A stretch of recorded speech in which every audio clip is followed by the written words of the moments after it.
Hello everyone, तो आज हम एक्सरसाइज 1B का एग्जांपल नंबर 3 सॉल्व करेंगे। तो देखते हैं क्वेश्चन क्या है।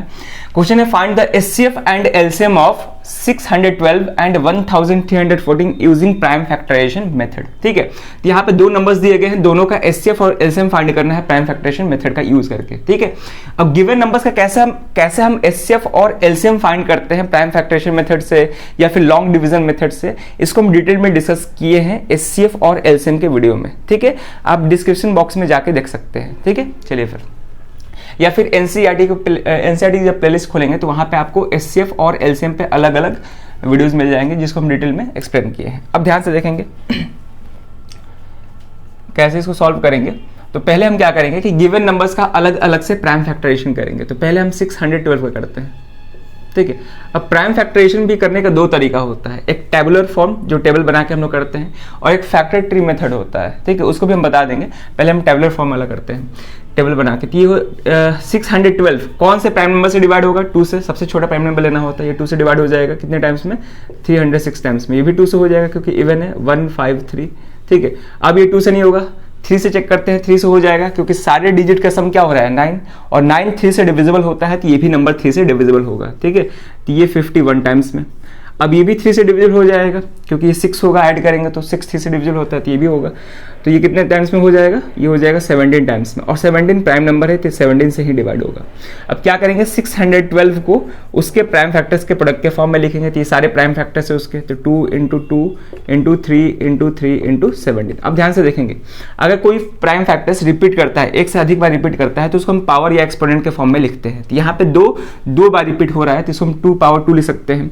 ये हो जाएगा 2 पावर 2 इंटू, यहाँ भी 3 दो बार रिपीट हो रहा है, 3 पावर 2 इंटू 17 तो एक ही बार है 17 तो एक ही बार है, तो 17 पावर 1 भी लिख सकते हैं। ठीक है, अब दूसरा नंबर कौन है? 1314। ठीक है, अब ध्यान से देखेंगे, ये 2 से डिविजिबल हो जाएगा क्योंकि इवन नंबर है, ये हो जाएगा 6 टाइम्स में, ये 5, ये 7 टाइम्स में। ठीक है, अब ये तो 6 से डिविजिबल होगा नहीं क्योंकि ये ऑड नंबर है। 3 से चेक करते हैं, 3 से हो जाएगा क्योंकि सारे डिजिट को ऐड करेंगे तो 18 आएगा, और 18 3 से डिविजिबल होता है तो ये भी नंबर 3 से डिविजिबल होगा।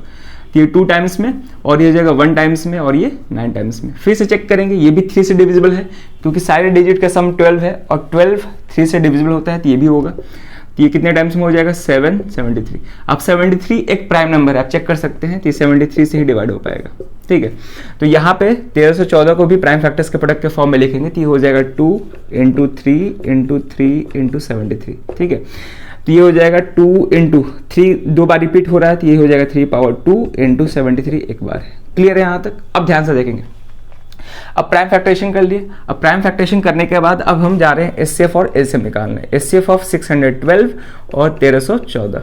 ठीक है, तो एचसीएफ में हम क्या करते हैं कि कॉमन प्राइम फैक्टर्स देखते हैं जो दोनों में आ रहा है। तो कॉमन प्राइम फैक्टर्स कौन कौन से हैं? 2 है और 3 है, तो दोनों को हम प्रोडक्ट के फॉर्म में लिख देंगे। ठीक है, अब कॉमन प्राइम फैक्टर्स का हम स्मॉलेस्ट पावर लेते हैं। एचसीएफ निकालते वक्त हम कॉमन प्राइम फैक्टर्स का स्मॉलेस्ट पावर देखते हैं। 2 का दोनों में स्मॉलेस्ट पावर क्या है? 1 है, और 3 का स्मॉलेस्ट पावर क्या है? दोनों में 2 ही है, तो क्या हो जाएगा? 2 हो जाएगा। ये हो जाएगा 2 × 9 यानी कितना आ गया? 18। यानी कि दोनों नंबर्स का एचसीएफ कितना निकल के आया? 18 निकल के आया। यानी कि 18 सबसे बड़ा नंबर होगा जो कि दोनों को एग्जैक्टली डिवाइड करेगा। आ रही बात समझ में? चलिए फिर कैसे एचसीएफ निकालते हैं, कैसे एलसीएम निकालते हैं, सब डिटेल में बताया है, आप जाकर देख सकते हैं वहां पे।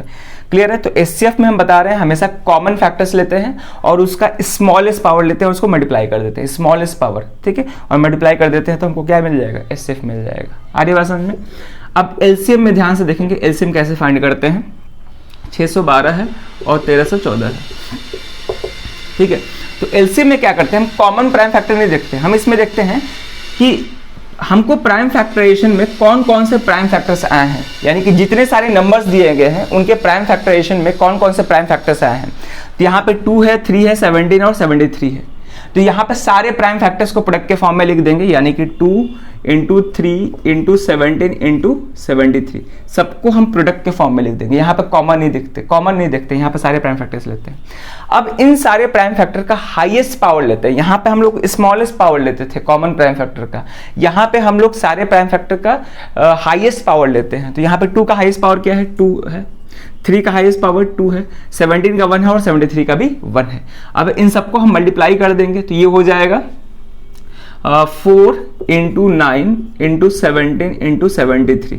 ठीक है, तो तो इसको हम मल्टीप्लाई करेंगे तो हो जाएगा 36, और 36 इंटू 17 जब मल्टीप्लाई करेंगे तो 612 होगा इंटू 73। अब 612 को हम 73 से मल्टीप्लाई कर सकते हैं, ठीक है। तो ये हो जाएगा 6, 3, 18, ये हो जाएगा 84, 42, यानी 6, 7 कैरी ओवर 1, ठीक है, 44676, ठीक है, 44676 ये आंसर होगा, ठीक है। तो यहाँ पे दोनों नंबर का एलसीएम क्या निकल गया है, ये निकल गया है, आगे बात समझ में। और एलसीएम हमेशा गिवन नंबर से बड़ा होता है, ठीक है, या फिर उसके बराबर होता है।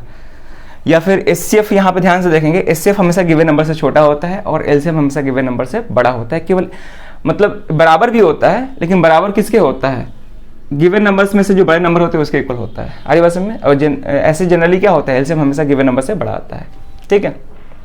तो यहाँ पे हम गिवन नंबर्स का एचसीएफ और एलसीएम फाइंड कर लिए by using prime factorisation method. इसको हम चाहे तो डिवीजन मेथड से भी हम सॉल्व कर सकते हैं, ठीक है, इसको हम बताए हुए हैं डिटेल में सब। अब यहाँ पे प्राइम फैक्टराइजेशन करने का दो मेथड होता है, एक तो ये था टेबल बना के, और एक और होता है मेथड जिसको हम फैक्टर ट्री मेथड बोलते हैं, ठीक है। तो फैक्टर ट्री मेथड भी हम बता देते हैं यहाँ पे, पहले इसको नोट कर ले पॉज करके। अब हम देखेंगे कैसे हम फैक्टर ट्री मेथड से प्राइम फैक्टराइजेशन करते हैं। तो यहाँ पे हम एक नंबर लेते हैं 612, ठीक है, इसको हम स्क्वायर ब्रैकेट में लेते हैं। अब 612 का क्या करेंगे, प्राइम फैक्टराइजेशन करेंगे, लेकिन उससे पहले हम क्या करेंगे कि दो ब्रांच यहाँ पे ड्रॉ करेंगे, ठीक है। अब यहाँ पे हम प्राइम नंबर लिखेंगे जो इसको डिवाइड कर सकता है। तो 2 जो है इसको एग्जैक्टली डिवाइड कर सकता है, तो जितने टाइम्स में करेगा 2 इसको एग्जैक्टली डिवाइड, उतने टाइम्स को हम यहाँ पे लिखेंगे, यानी कि कोसेंट को हम इधर लिखेंगे। हमेशा हम प्राइम नंबर को लेफ्ट साइड लिखते हैं ब्रांच के, और जो भी कोसेंट आता है ब्रांच के हम राइट साइड लिखते हैं, आए बात समझ में। तो ये राइट हुआ, ये लेफ्ट हुआ, तो कितने टाइम्स में हो जाएगा, 306 टाइम्स में। इसको भी हम स्क्वायर ब्रैकेट में लिख देंगे और इसको हम सर्कल कर देंगे। हमेशा प्राइम फैक्टर्स को हम क्या करते हैं, सर्कल कर देते हैं, और जो कंपोजिट नंबर है उसको स्क्वायर ब्रैकेट में रखते हैं। ऐसा कुछ जरूरी नहीं है, आप चाहो तो सबको सर्कल में ले सकते हो या फिर स्क्वायर ब्रैकेट के फॉर्म में लिख सकते हो, उसमें कोई दिक्कत नहीं है, आए बात समझ में। लेकिन जनरली ऐसा मतलब किया जाता है कि जो कंपोजिट नंबर है उसको स्क्वायर ब्रैकेट में रखते हैं और जो प्राइम फैक्टर्स है उसको हम सर्कल कर देते हैं। क्लियर है, चलिए अब फिर क्या करेंगे, फिर इस कंपोजिट नंबर के लिए दो ब्रांच ड्रॉ करेंगे, ऐसे कुछ, ठीक है। अब फिर से यहाँ पे देख पा रहे हैं कि 306 जो है 2 से डिविजिबल है कंप्लीटली, तो 2 को इधर लिख देंगे और कितने टाइम्स में हो रहा है उसको हम इधर लिखेंगे, यानी कि ये कितने टाइम्स में हो जाएगा, 153 टाइम्स में। इसको फिर से हम क्या करेंगे, स्क्वायर ब्रैकेट में बंद कर देंगे, आगे बात समझ में। अब ध्यान से देखेंगे, यहाँ पे 153 भी एक कंपोजिट नंबर है, तो फिर यहाँ पे हम दो ब्रांच ड्रॉ करेंगे। अब फिर से इसको प्राइम नंबर से डिवाइड करेंगे, तो ये 2 से नहीं होगा, 3 से हो जाएगा, तो 3 को सर्कल कर देंगे और जितने टाइम्स में होगा उसको हम राइट साइड में लिख देंगे। तो कितने टाइम्स में होगा, 51 टाइम्स में होगा। इसको फिर से स्क्वायर ब्रैकेट में बंद कर देंगे, ठीक है। तो इस तरह से हम क्या करते हैं, फैक्टर ट्री मेथड से प्राइम फैक्टराइजेशन करते हैं। हमेशा हम प्राइम फैक्टर्स को लेफ्ट साइड में रखते हैं ब्रांच के, और जो भी कोसेंट आता है उसको हम राइट साइड में ब्रांच के रखते हैं, ठीक है। अब 51 भी एक कंपोजिट नंबर है, 51 फिर से 3 से डिविजिबल हो जाएगा, ठीक है, 17 टाइम्स में। अब ध्यान से देखें, यहाँ पे जो 17 है, 17 खुद एक प्राइम नंबर है, तो इसको भी हम क्या कर देंगे, सर्कल कर देंगे। अब फर्दर ये डिवाइड नहीं हो पाएगा, तो अब ब्रांच नहीं बन पाएगा। तो यहाँ पे क्या हो गया, इसी को क्या बोलते हैं, प्राइम फैक्टर, मतलब फैक्टर ट्री मेथड से प्राइम फैक्टराइजेशन करना, ठीक है। यहाँ पे गिवन नंबर्स को हम डिवाइड करते हैं प्राइम नंबर से, जो भी क्वोशिएंट आता है इसको स्क्वायर ब्रैकेट में रखते हैं, प्राइम फैक्टर्स को सर्कल में रखते हैं। तो ऐसे ब्रांच बना के हम इसका प्राइम फैक्टराइजेशन करते हैं, ठीक है। तो बेसिकली इसमें ब्रांच बना के करते हैं, उसमें टेबल बना के करते हैं, तो दोनों में कोई फर्क नहीं है, ठीक है। तो जब इसको लिखना होगा प्राइम फैक्टर्स के प्रोडक्ट के फॉर्म में, तो यहाँ पे प्राइम फैक्टर्स कौन कौन से होंगे, तो जो भी सर्कल में नंबर्स हैं सारे के सारे क्या होंगे, इसके प्राइम फैक्टर्स होंगे, यानी कि 2 हो जाएगा, यहाँ भी 2, 3 इंटू 3 इंटू 17, तो सर्कल वाले सारे क्या है, प्राइम फैक्टर्स हैं। तो इस तरह से हम करते हैं prime factorisation by using factor tree method. Just वैसे ही आप उसको भी कर सकते हैं 1314 को, ठीक है। इसको पहले हम स्क्वायर ब्रैकेट में बंद करते हैं, कौन सा नंबर इसको डिवाइड करेगा, प्राइम नंबर 2 कर सकता है, ठीक है। कितने टाइम्स में, ये हो जाएगा 657 टाइम्स में, ठीक है। अब 657 को 3 करेगा डिवाइड, कितने टाइम्स में, ये हो जाएगा 219 टाइम्स में, ठीक है। फिर 219 को 3 कर सकते हैं डिवाइड, ठीक है, कितने टाइम्स में, 73 टाइम्स में, ठीक है। अब ध्यान से देखेंगे, अब 73 जो है एक प्राइम नंबर है, तो यहीं पर डिवीजन को रोक देंगे और इसको हम सर्कल में, मतलब सर्कल के अंदर ले लेंगे, अरे बात समझ में। 73, तो जहाँ पे हमको नीचे दोनों अगर प्राइम नंबर मिल जाए तो वहाँ पे हम डिवीजन को रोक देते हैं और जितने सारे प्राइम फैक्टर्स है उसको सर्कल कर देते हैं, तो सबको मल्टीप्लाई कर देंगे तो हो जाएगा 2 इंटू 3 इंटू 3 इंटू 73। तो इस तरह से हम फैक्टर ट्री मेथड का यूज़ करके प्राइम फैक्टराइजेशन करते हैं। क्लियर है, चलिए फिर होप कि ये सारी चीज़ समझ में आया होगा। तो इस वीडियो में ये क्वेश्चन रखते हैं, अब मिलते हैं नेक्स्ट वीडियो में नए क्वेश्चन के साथ। Thank you.